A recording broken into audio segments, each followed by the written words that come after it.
Nós vamos elevar nosso pensamento nesse instante ao nosso Pai Celestial, pedindo a Ele a bênção, a proteção e o amparo para o estudo desta noite, para a reflexão que estamos fazendo sobre todas essas experiências no campo da mediunidade, onde nossa companheira e irmã Ivone Pereira tem aclarado para nós toda a sua experiência, todo o seu trabalho, toda a sua capacidade de crescimento a partir do momento do despertar espiritual, da iniciação, como ela mesma dizia,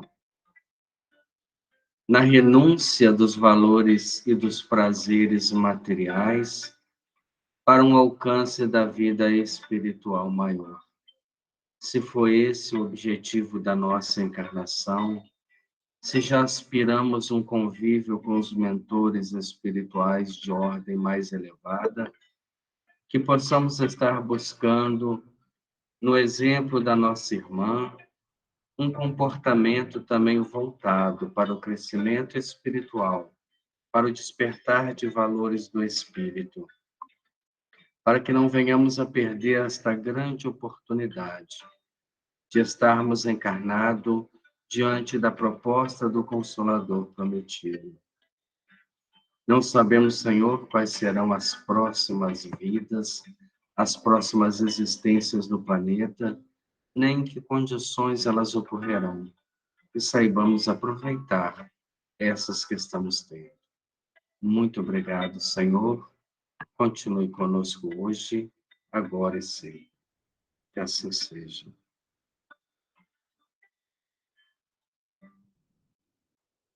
Muito bem. Boa noite. Boa noite, Vanessa. Seja bem-vinda. Nós estamos no antepenúltimo capítulo, né? Que é o capítulo intitulado Sutilezas da Mediunidade. São experiências e particularidades que a nossa companheira Ivone Pereira está passando para nós daquilo que ela viveu, daquilo que ela conhece e daquilo que realmente fez para ela e fez diferença na sua vida. Depois desse capítulo, nós temos ainda as virtudes do Consolador e os grandes segredos do além. Mas nós já estamos entrando naquela última curva do livro, aonde as reflexões começam a ficar um tanto quanto que conclusórias sobre tudo aquilo que nós estudamos nessa obra, que foi, na verdade, uma viagem muito profunda à experiência mediúnica de Ivone Pereira. Na semana passada, nós chegamos a estudar, né, a comentar duas sutilezas. A primeira, que na maioria das vezes os espíritos têm a possibilidade de prever certas descobertas, certos até mesmo acontecimentos, mas nem tudo pode ser dito, nem tudo pode ser colocado, nem todas as pessoas estão prontas para receber esse tipo de orientação ou de profecia, como alguns médiuns gostam de colocar. Nós imaginemos, por exemplo, pessoas como Chico Xavier, como Divaldo Franco, como Raul Teixeira, como Ivone Pereira, né? São médiuns que tiveram consigo um grau de conversação com os espíritos muito grande. Eles tinham uma intimidade com os espíritos muito grande. E isso rendeu a eles uma série de orientações que eles não podiam e nem tinham com quem conversar. Porque, às vezes, né, você conversa com alguma pessoa que publica, que divulga, que expõe, e o próprio médium fica embaraçado, porque podem ser questões que não têm uma comprovação científica. Então, elas fogem da racionalidade. São, na maioria das vezes, comunicações íntimas, como nós temos o livro, né, Instruções Psicofônicas, da psicografia de Chico Xavier, que são reuniões íntimas, são reuniões de um grupo seletivo, selecionado por Emmanuel. Então, são comunicações muito mais profundas, e esse grupo teve, com certeza, uma série de outras comunicações que não foram publicadas, porque os espíritos, na maioria das vezes, concebendo que tamanha, né, o impacto de uma notícia ou de uma previsão, eles apenas aguardam o amadurecimento emocional da sociedade para que isso venha à tona. Se nós pegarmos, por exemplo, o Pinga-Fogo de 1971, onde Chico Xavier foi questionado sobre várias questões, e em muitas ele fez umas revelações proféticas, daquilo que ainda não estava nem ao alcance da ciência e muito distante da percepção. Entre elas, quando ele fala, né, da possibilidade de nós entrarmos em contato com comunidades que pertencem ao universo, que a nossa família, né, humana, a nossa família de filhos de Deus, se ampliaria muito a partir do momento que houvesse condições para isso. Então, é algo que até hoje, apesar de várias questões, fica subtendido, não é uma coisa aclarada, não é uma coisa divulgada, porque fere muitos interesses, principalmente em fés que são reducionistas, que limitam ou que colocam ainda a Terra como o máximo, né, que a criação divina poderia alcançar. Então, nós tivemos essa primeira sutileza, quando o Dr. Bezerra de Menezes, incorporando a um médium, faz um anúncio, era uma reunião familiar, uma reunião dentro de uma casa, né? E o Dr. Bezerra ali faz um anúncio que viria aparelhos eletrônicos que já comprovaram praticamente toda aquela comunicação, levou aí em torno aí de 100 anos, né, para que a gente tivesse a veracidade dela, mas naquele momento ela não foi aceita, por ela ter um conteúdo profético. Essas comunicações, elas são para serem guardadas. O próprio livro Memórias de um Suicida, ele ficou guardado por 30 anos para que depois houvesse conhecimento bastante e pudesse vir a ser publicado. Foi necessário quase que a série de livros de André Luiz, né, fazendo toda uma introdução da vida espiritual, para que quando se pegasse uma obra com conteúdo muito profundo, ela tivesse, né, as pessoas que estivessem lendo, encontrassem fundamentos na fé para aceitá-lo. Então, no nosso grupo, de repente, determinados espíritos podem trazer algum tipo de orientação nesse ponto. Mas é por isso que aquilo que se corre dentro de um trabalho mediúnico permanece ali dentro. Nós não vamos sair notificando, um espírito fulano de tal anunciou, né, um período muito difícil, um período de muitas dificuldades. Eu me lembro de participar há muito tempo de um trabalho mediúnico, onde um dos mentores, né, de um médium que trabalhava totalmente inconsciente, coisa muito rara da gente encontrar, e um dos mentores espirituais, utilizando aquela faculdade mecânica, anunciou que o nosso país passaria por uma nuvem de suicídios.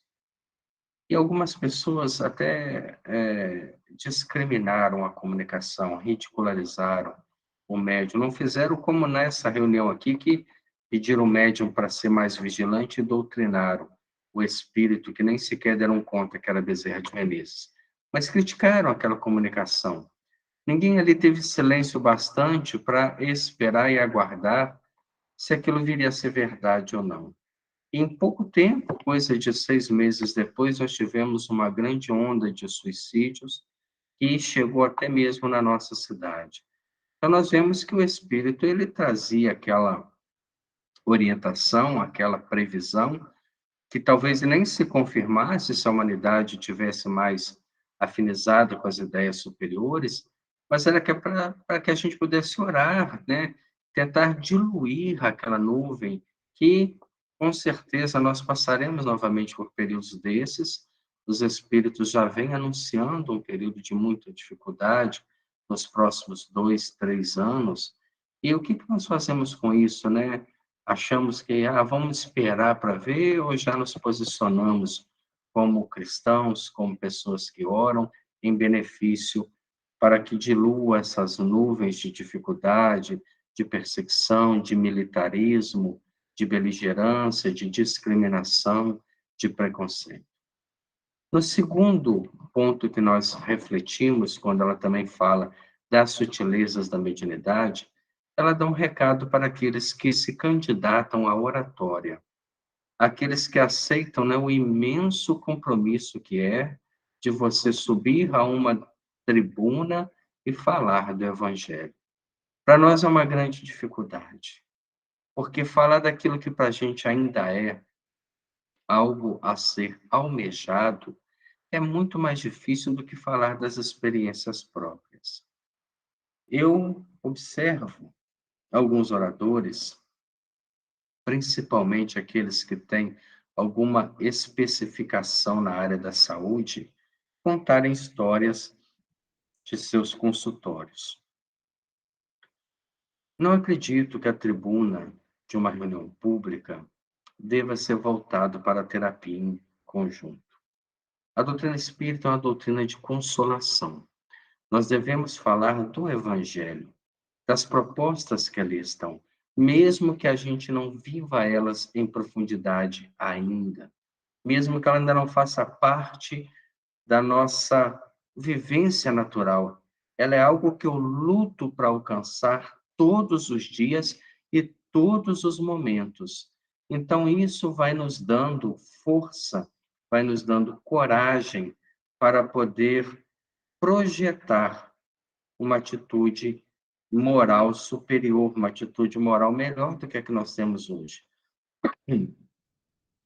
Então, ela fala para nós que quando a gente se propõe a um trabalho e estamos espiritualmente equilibrados, na maioria das vezes, nós nos desdobramos em corpo espiritual durante o sono e desenvolvemos esse estudo no mundo espiritual, tendo a ajuda magnética de nossos mentores, aos quais nós falamos, nós já antevemos essa palestra, apresentamos aos mentores e enriquece com a presença deles para que quando ela venha a ser apresentada na casa espírita, ela flua num processo de intuição. Talvez a gente nem lembre que isso aconteça, ou talvez nem aconteça com a gente por não estarmos tão afinizados com a espiritualidade superior.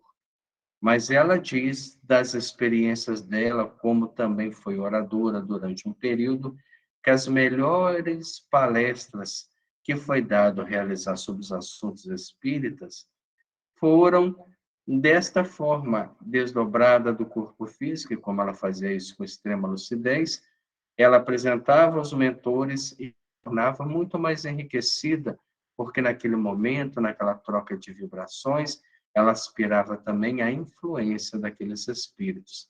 Depois, quando chegava à casa espírita, a tribuna, no momento da apresentação, aquela palestra fluía com naturalidade, porque ela já estava totalmente no campo da intuição. Hoje nós vamos entrar no terceiro, né, ou na terceira sutileza ou sutilidade da mediunidade. Quando ela coloca para nós dentro do processo obsessivo, dizendo: existem obsessões pela hipnose. Aqueles que tiveram a oportunidade, né, de estudar conosco o livro O Mecanismo da Mediunidade, obra que a gente tem pensado muito em retornar a ela nesses estudos virtuais que a gente faz às sextas-feiras, nós vamos ver que a hipnose nada mais é que uma mente comandando a outra, num processo aonde o hipnotizado ele começa a se anular totalmente a indução do hipnotizador. E ele renuncia à sua capacidade de pensar, de discernir, de agir, porque ele está magnetizado pela proposta que lhe é ou que lhe comanda a mente naquele momento.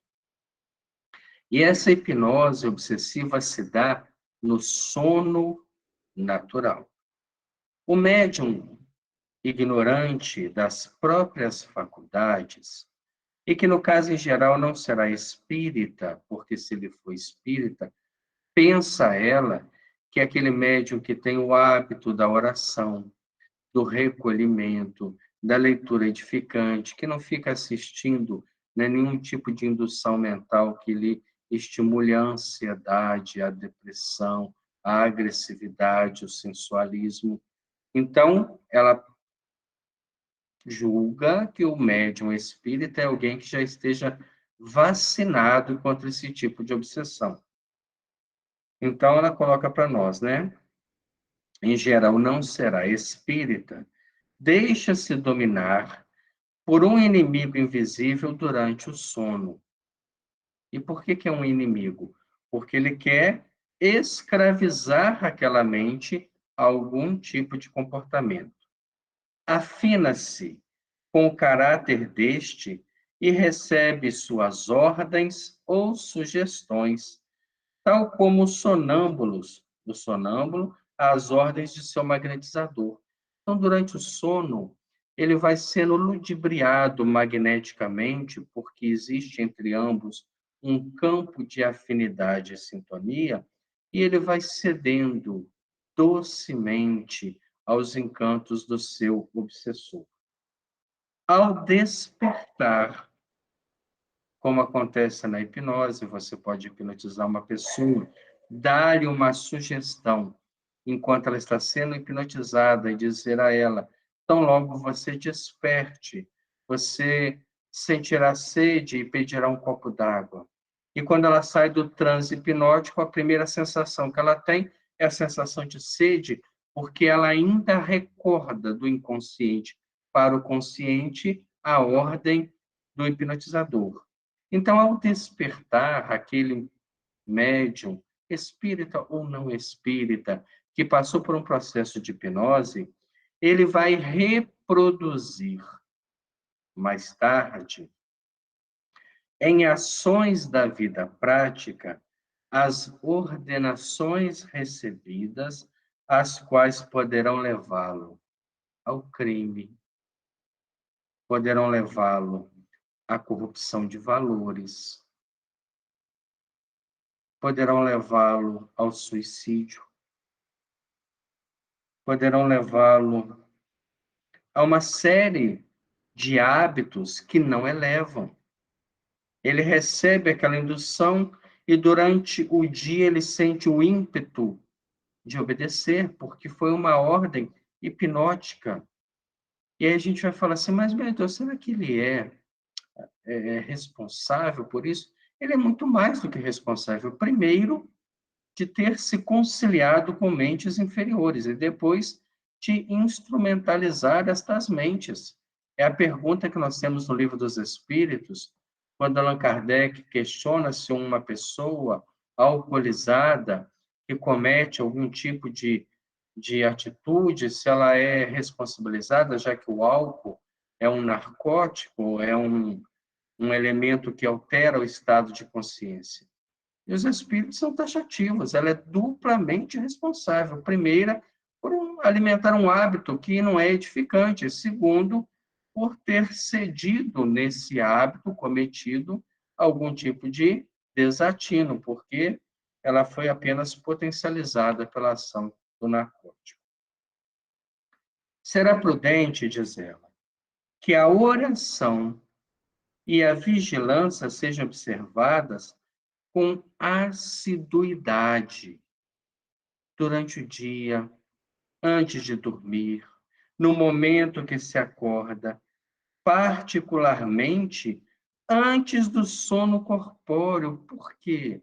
Porque uma vez fora do corpo físico, estamos à mercê das mentes que nos governam, que governam o nosso mundo íntimo, que governam os nossos pensamentos mais secretos. Nós saímos do corpo e mergulhamos naqueles oceanos de valores nem sempre edificantes. A fim de proteger o médium contra esse terrível perigo, pois que isso favorecerá um, uma como harmonização de sua mente com as forças do bem, o que evitará o desastre. Então, muitos tombos morais foram construídos por processos obsessivos que começaram pelas lacunas do pensamento, que não é um pensamento voltado para coisas superiores, quando a pessoa se permite, mas todo mundo fala, todo mundo brinca, todo mundo julga, todo mundo se exprime dessa forma, e eu também me permito, porque eu sou humano, e ali eu posso estar abrindo uma lacuna, aonde espíritos ardilosos que tenham algum tipo de animosidade pela sua vontade de crescer espiritualmente, ou por algum passado que une, né, essas almas ainda em processo de reabilitação, ele vai comandar a sua mente, sugestionar através da hipnose e despertando no corpo físico, aqueles ímpetos tornam-se quase que uma ordem interna, onde poucos resistem. O mundo invisível é intenso e nem tudo ali é beleza, espiritualidade, fraternidade e flores. Também há inveja, ódio, o despeito, o ciúme, o crime e até o sensualismo existirão no invisível, rodeando nossas almas e tentando-as durante a emancipação concedida pelo sono natural. Nós vamos fazer uma troca aqui de livros, agora nós vamos passar para o livro Missionários da Luz, né? Uma pequena história que a gente tem aqui no capítulo 8, intitulado No Plano dos Sonhos. É uma história que a gente vem sempre levando em conta, né, nos nossos estudos, dentro do processo obsessivo. Nesse capítulo 8 do livro Missionários da Luz, o instrutor Alexandre demonstra que ele fazia, de tempo em tempo, numa casa espírita durante a madrugada, uma reunião de atualização e de aprimoramento de todos aqueles que se inscreveram nos cursos de preparação mediúnica. Então, ele conta, né, que nesse centro de estudo, ele tinha um número superior a 300 encarnados que estavam, né, associados àquela proposta. Então, mais de 300 pessoas que trabalhavam e que estudavam o campo da mediunidade haviam se inscrito nesses cursos de aperfeiçoamento que se dá no plano espiritual, na dimensão espiritual, mas realizado no plano físico, dentro das casas espíritas, principalmente pelas madrugadas. Isso aí fica muito claro, por exemplo, no livro Loucura e Obsessão, quando termina, né, o trabalho de desobsessão naquela casa espiritualista, e os médiuns vão para casa, e ali permanece a equipe espiritual que está resguardando as histórias daquela obra. E tão logo, né, a madrugada avança, aqueles médiuns começam a retornar em espírito agora para um desdobramento dos trabalhos de desobsessão que foram feitos quando eles estavam na casa espírita. Então, o trabalho se desdobra numa dimensão e horas mais tarde, numa outra dimensão e numa outra finalidade, num propósito muito maior e num alcance muito maior. Então, ele tinha, né, esse compromisso com esses que estudam a mediunidade, com esses 300 encarnados. Porém, ele diz aqui para nós, né, que, no entanto, apenas dos 300 ou mais de 300, 32 conseguem romper as teias inferiores das mais baixas sensações fisiológicas para assimilarem nossas lições. Então, desses 300 que estavam lá, apenas 32 conseguiam comparecer. E nesse dia, eles não conseguiram né, chegar nem nesse número, estava faltando Vieira e Marcondes. São 2 trabalhadores espíritas. Mas dentro daquilo que nós estamos estudando, nessa sutileza, nós vamos estudar apenas o caso Marcondes. Vieira estava tendo um pesadelo, eles foram lá, conversaram, era um desentendimento de alguém que falou mal de um espírito, e esse espírito veio tirar satisfações, não deixando que ele se afastasse do corpo físico. Mas o caso Marcondes era muito mais sério. Saindo da casa de Vieira, Sertório, espírito incumbido de verificar se houver acontecido algum acidente junto com André Luiz, diz a André Luiz: visitemos o Marcondes, não temos tempo a perder. Daí a 2 minutos, diz a obra, penetramos um outro apartamento privado. Todavia, o quadro agora era muito mais triste e constrangedor. Marcondes estava, de fato, ali mesmo, parcialmente desligado do corpo físico. O corpo adormecido e ele parcialmente desligado, que descansava com bonita aparência sobre colchas rendadas. O corpo físico estava, numa cama muito bem arrumada, descansando tranquilamente. Não se encontrava ele sob impressões de pavor, como Vieira. Vieira estava com medo de sair do corpo e dar de cara com seu companheiro espiritual, seu amigo, que ele havia falado mal durante o jantar. Esse não, ele estava tranquilo, não estava apavorado, estava até com aspecto feliz. Entretanto, a posição de relaxamento característica dos viciados do ópio estava ali como alguém que estava entregue a alguma proposta. Ao seu lado, 3 entidades femininas, de galhofeira expressão, permaneciam em atitudes menos edificantes. Então, quando o Sertório chega com o André Luiz para ver por que ele não havia comparecido ao estudo, se havia algum impedimento que eles pudessem, de alguma forma, beneficiar ou evitar ou até mesmo intervir, eles encontram 3 espíritos femininos em atitudes menos edificantes. Vendo-nos de súbito, o dono do apartamento, Marcondes, surpreendeu-se de maneira indisfarçável, fixando Sertório, que era de seu mais antigo conhecimento. Então, ele era alguém que estava habituado a frequentar esses cursos da espiritualidade. Ele conhecia esse espírito que foi buscá-lo. Levantou-se envergonhado e ensaiou algumas explicações com dificuldade. Meu amigo começou a dizer: já sei que vem procurar-me. Não sei esclarecer o que ocorre. Não pôde, contudo, prosseguir. Mergulhou a cabeça nas mãos como se desejasse esconder de si mesmo. A essa altura da cena constrangedora, verifiquei então, sem vislumbre de dúvida, que as entidades visitantes eram da pior espécie de quantas eu conhecia nas regiões das sombras. Olha o que André Luiz fala para nós.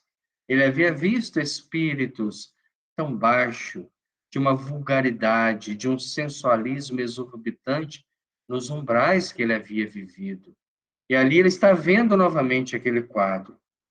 Irritadas, talvez, com o recuo do companheiro, que se revelava triste e humilhado, prorromperam em grande algazarra, acercando-se mais intensamente de nós, sem o mínimo respeito. Impossível nos arrebatem Marcondes, disse uma delas enfaticamente. Afinal de contas, vim de muito longe para perder meu tempo assim, sem mais nem menos. Mas o que trouxe ela ali? Senão o próprio pensamento deste companheiro. Ele mesmo, diz ela, nos chamou para a noite de hoje e não se afastará de modo algum. Sertório ouvia com serenidade, evidenciando íntima compaixão. E a última, que tinha talvez os seus instintos inferiores mais evidentes, disse: os senhores não passam de intrusos. Marcondes é fraco, deixando-se impressionar pela presença de ambos. Nós, todavia, faremos a reação.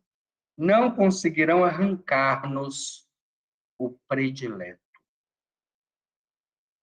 Também nós, disse ela, temos um curso de prazer.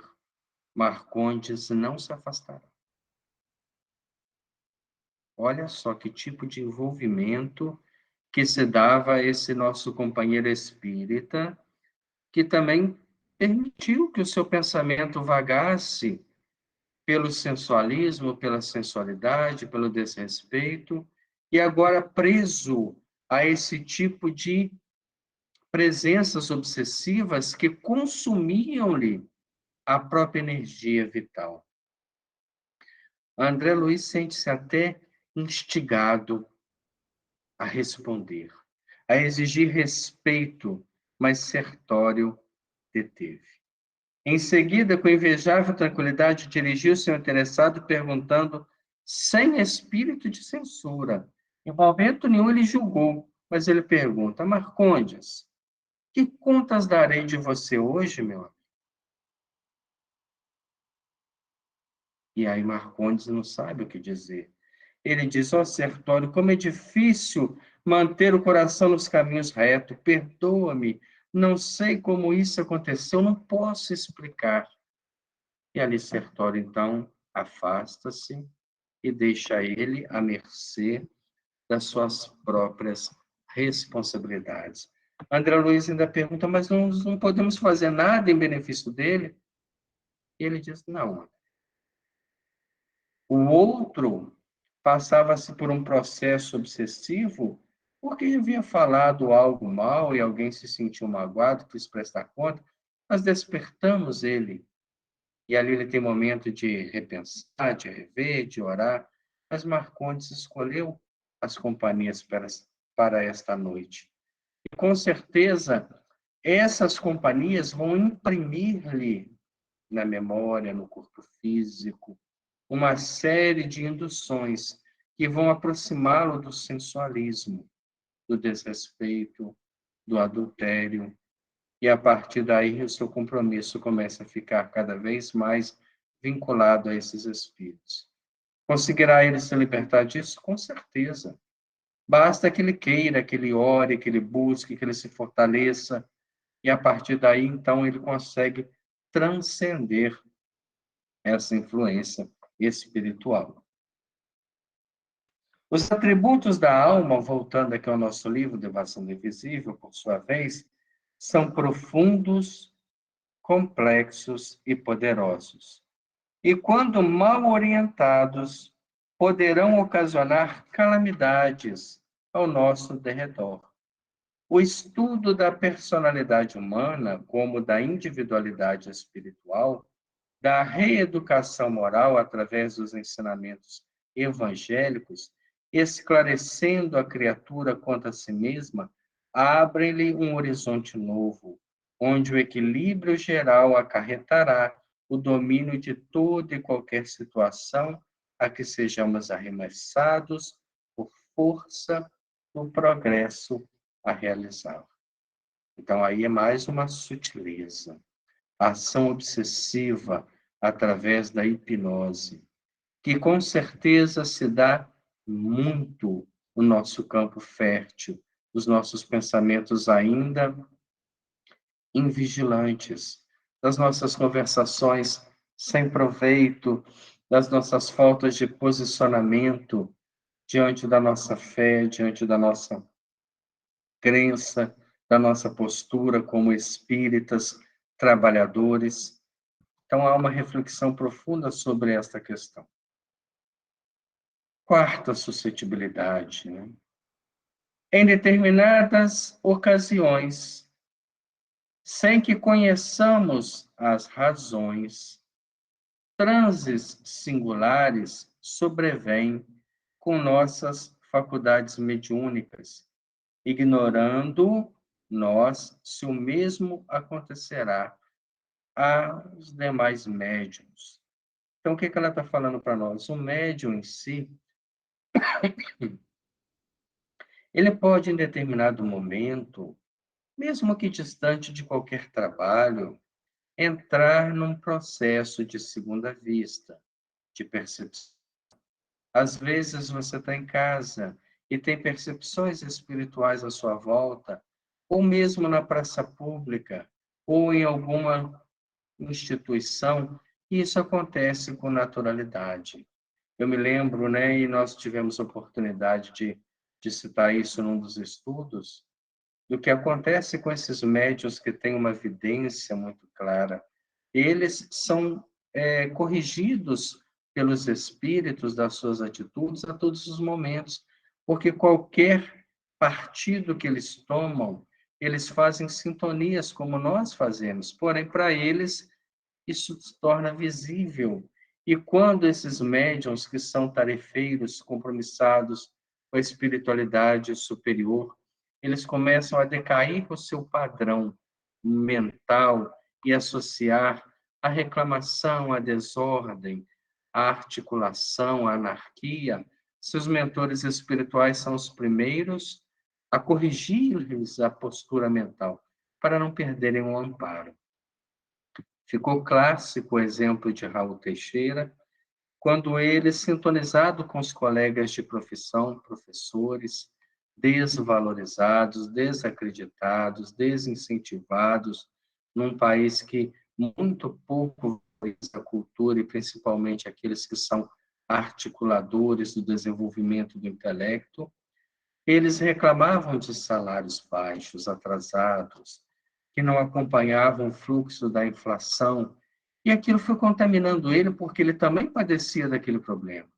Ele também sofria a ação do seu salário defasado e ele começou a sintonizar com aquela reclamação.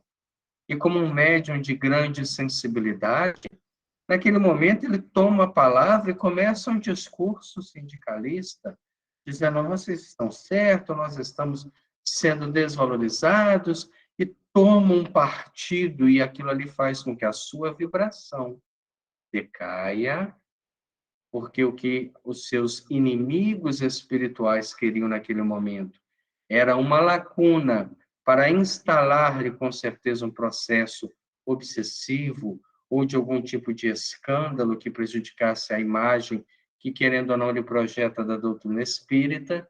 E quando ele estava no auge do discurso, o mentor espiritual, o espírito Camilo, né, começa a caminhar em direção a ele.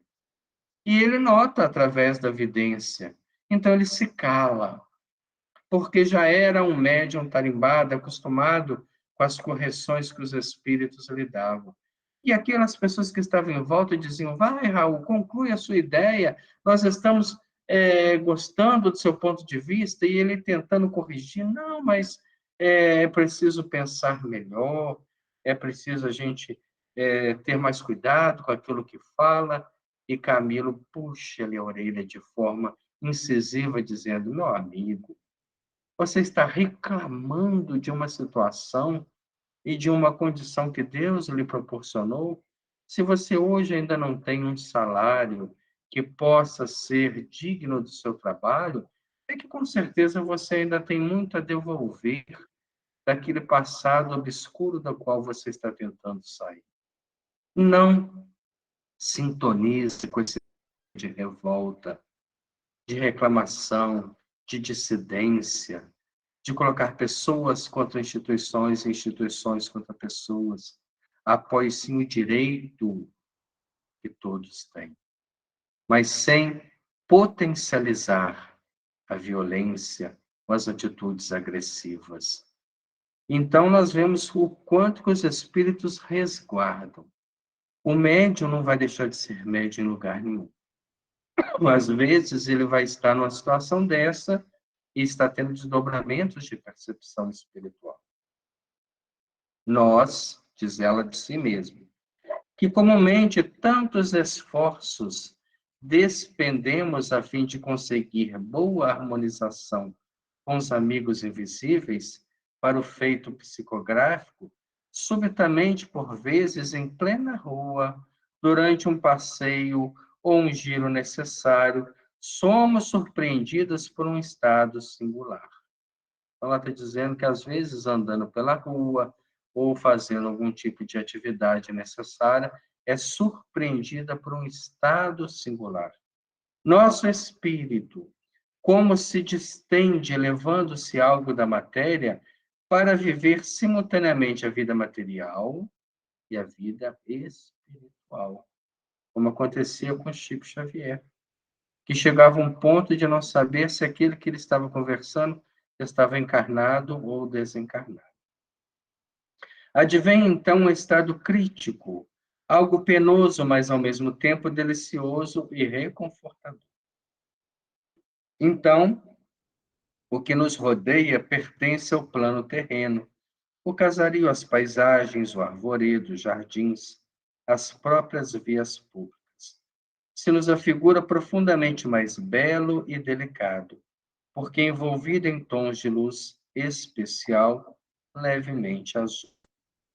Julgamos tratar-se essa luz de modificações do próprio fluido universal, que sabemos disseminado pelo infinito, não obstante reflexos dourados, como que contornam as paisagens, julgando-nos ainda tratar-se de irradiações do Sol, que, combinadas com o fluido azul, produzem um majestoso efeito de luz, acontecimento de que o Espírito Infinito está repleto, pois os efeitos de luzes combinadas, a coloração de mil essências e fluidos em vários estados, existem no espaço.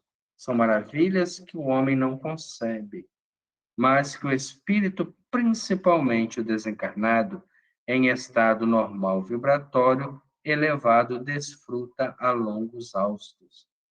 Lembremos que nós só enxergamos o espectro visual das 7 cores. E um médium vidente, ele tem a capacidade de estender esse espectro. Ele consegue ver além ou aquém da nossa possibilidade.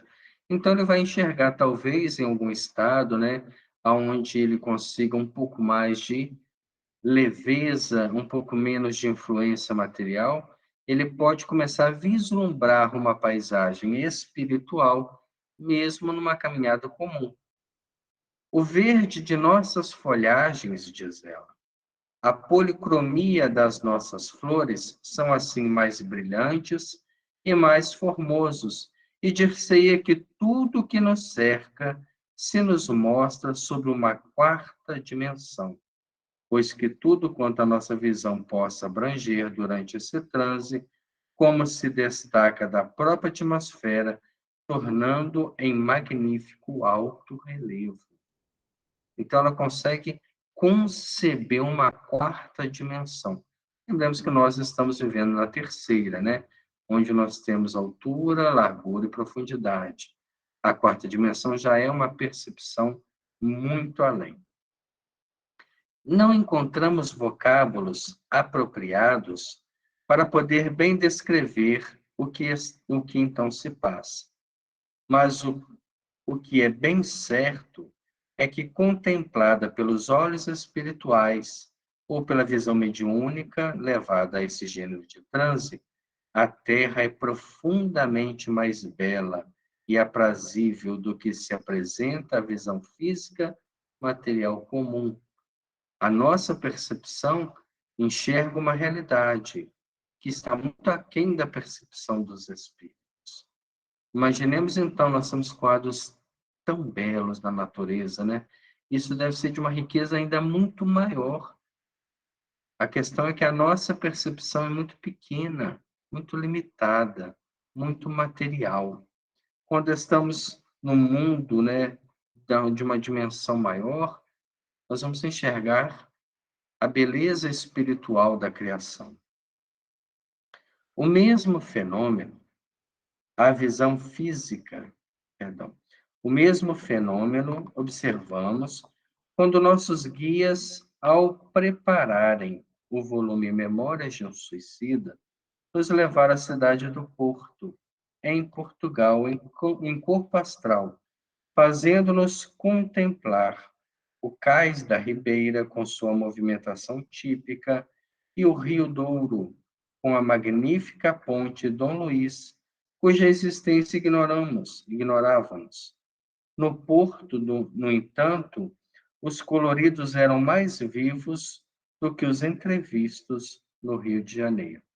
Isso na visão espiritual, não na visão física comum. Em ocasiões tais, alterações significativas se dão em nossa personalidade. As criaturas humanas nos aparecem como meras sombras. Seremos capazes, porém, de reconhecer amigos e conhecidos, mas tememos encontrá-los acometida de singular terror, de que nos cumprimente e nos fale, pois não poderíamos corresponder-lhes, porque ela entra num estado de consciência alterada, naturalmente. O médium não é médium 1 hora por semana dentro de uma sessão específica. Ele é médium uma vida. A vida é uma sessão mediúnica. Então, quanto mais ele estuda, quanto mais ele se esclarece, quanto mais ele tem essa percepção, mais ele vai aflorando esses dons e ele vai tendo essa visão diferenciada. Eu me lembro de uma entrevista, até não muito antiga, de Divaldo Franco, quando ele esteve em Curitiba, no seminário, dizendo que haviam tantos espíritos presentes naquela conferência que a sua vidência lhe perturbou. Por um bom período ele não conseguia conceber até que ponto aquela visão era de espíritos encarnados ou desencarnados. Temos a impressão, isso aí é uma experiência dela, de que se nos falassem, terrível choque adviria, causando-nos grande mal. Vemos, no entanto, nitidamente os espíritos desencarnados e lhes falamos longamente. Quantas vezes, sob esse estado, temos perlustrado pelas ruas do Rio de Janeiro, ouvindo os que dizem Charles, Chopin, Nossa Mãe e outros amigos espirituais cujos nomes ignoramos em vigília, mas que sabemos gravados eternamente em nosso coração espiritual. Imaginemos o que é a sensibilidade de um médium desse. Talvez para nós encarnados ela estivesse andando na rua, um pouco sem sentido, um pouco sem rumo, mas na verdade estava numa outra dimensão da vida, conversando com espíritos de uma altitude espiritual que nós estamos muito distantes de compreender. Essas conversações, no entanto, jamais são recordadas ao findar do transe. Então, apesar de ser um transe com a pessoa lúcida, com a pessoa andando, caminhando, aquelas orientações, aquelas conversações que se dão naquele momento, elas não são lembradas no final do transe. Esquecemos-las completamente para nos lembrarmos apenas de que fruímos feliz convívio com os bons amigos do além, cuja solicitude nos reanima para novas etapas terrenas. Todavia, tais estados nos causam profundo abatimento físico e uma como sonolência deprimente, enquanto nossas feições endurecem e nossos dentes se cerram, como se nos ameaçasse o fenômeno cataléptico. Então, é um estado de mediunidade particular, não é um estado comum, um estado de consciência alterada, mas que ela conseguia caminhar durante esse estado, mesmo com todas essas particularidades. Mas estarão eles realmente, os bons amigos, caminhando conosco pelas ruas, uma vez que o fenômeno se verifique durante algum giro que fazemos? É uma questão que ela levanta, né? Será provável que não. Estarão além com os pensamentos e as irradiações voltados para nós, enquanto que a sutileza de nossa própria faculdade, igualmente distendida à sua procura, se prestará ao extraordinário feito. Ela andava e, naquele momento, expandia o perispírito e alcançava esses espíritos, colocando ela nesse estado. Isso talvez para nós seja muito difícil de compreender, até porque estamos muito mais acostumados às companhias infelizes nos nossos passeios, né, nos nossos giros. E nem se suponha que haverá perigo para a nossa vida ao atravessarmos a via pública, por mais movimentada que seja, porque, em tais circunstâncias, sentimos maior segurança ao nosso redor e dispomos de maiores recursos para a nossa própria vigilância do que no estado normal. Então, se ficou alguma dúvida, né? Será que ela, naquele momento, corria algum perigo? Com certeza que não. Como classificar esse fenômeno, ou transe? Não sabemos. Apenas registramos o fato, afirmando a grande felicidade que fruímos nos momentos em que ocorre. Não obstante tratar-se de um estado algo penoso, pois são as duas vidas que se entrecruzam num panorama duplo. Então, viver em espírito, né, numa condição onde a mediunidade já é para nós uma realidade normal, uma realidade plausível, é viver o mundo espiritual e o mundo físico de uma só forma, de uma só vez. Ter um compromisso espiritual como Ivone Pereira e como outros médiuns que se destacaram, é saber que o mundo espiritual está à nossa volta. Para eles não havia nenhuma dúvida, e para nós também não há. Tendo uma conversa ainda hoje, um pouco mais cedo, com meu filho a respeito disso, nós conversávamos sobre Chico Xavier. E Chico Xavier, ele não é apenas um fenômeno da psicografia, mas ele desafiou todas as opiniões públicas. Em certa época, os imortais da Academia Brasileira de Letra foram compelidos a acreditar na psicografia, porque disseram que se Chico Xavier for uma fraude e não houver espírito nenhum que escreva através dele, ele teria direito não a uma cadeira, mas a várias, pela qualidade de suas obras. E como para um homem de quarta série de formação, ser incapaz de ter obras científicas, obras na categoria de romances, literárias, poéticas, de ajuda, de informação, numa vastidão de reflexões na profundidade que se tem da beleza do romance, às vezes explicações profundas da ciência, ele é uma prova viva que o mundo espiritual espera apenas que pessoas comuns como nós se candidatem e se portem mentalmente a se tornarem instrumentos para que esta obra não pare. Aquilo que nós temos de Ivone Pereira é um exemplo máximo. Uma pessoa que se doou, uma pessoa que buscou, acima de tudo, ser fiel à mediunidade, aos bons espíritos, deixando para nós um legado de aprendizagem. Então, para encerrar os nossos trabalhos, a gente agradece a Deus esse momento, esse período que a gente passa aqui, bebendo dessa fonte tão profunda, tão limpa, tão saudável, de médiuns que venceram os degraus que nós estamos agarrados ainda.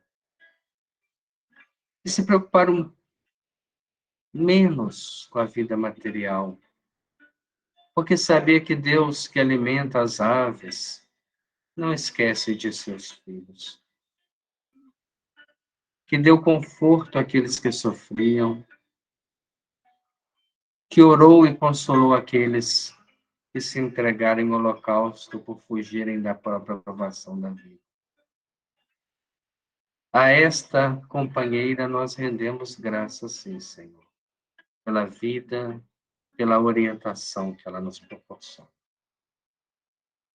Que nesse instante o nosso pensamento possa estar direcionado ao lar cristão Paulo de Tarso, aos nossos companheiros que lá estão, alguns aguardando apenas o momento da libertação, outros ainda em profunda reflexão dos valores, dos porquês, da solidão, da doença, da inutilidade. Que eles recebam, Senhor, nesta noite, um abraço carinhoso de cada um de nós, através das irradiações mentais que são direcionadas a esta casa, que nada mais é que um posto espiritual avançado, que prepara os nossos irmãos para a libertação do corpo físico. Amparai, Senhor, ao nosso pequeno grupo de estudo, dai-nos a força, o discernimento e a coragem de seguirmos em frente. Abençoe-nos, Senhor, nós te agradecemos pela semana de bênção. Continue conosco hoje, agora e sempre. Que assim seja, graças a Deus. Semana que vem nós vamos dar sequência, né, a este capítulo. Ainda faltam algumas sutilezas para a gente fechar essa parte.